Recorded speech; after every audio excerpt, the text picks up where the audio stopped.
Hello, in this video I want to show you how to install Microsoft Edge browser on Huawei Nova Y90.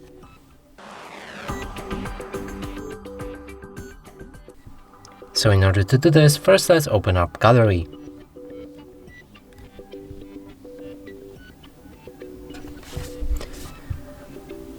Next is to search for an apps, and here we want to find Microsoft Edge.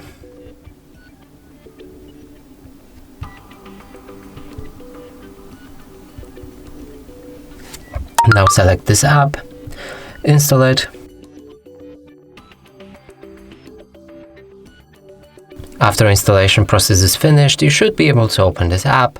From here you can turn on synchronization, set up for data sharing preferences. Lastly, set Microsoft Edge as a default browser or skip it. So let me set it.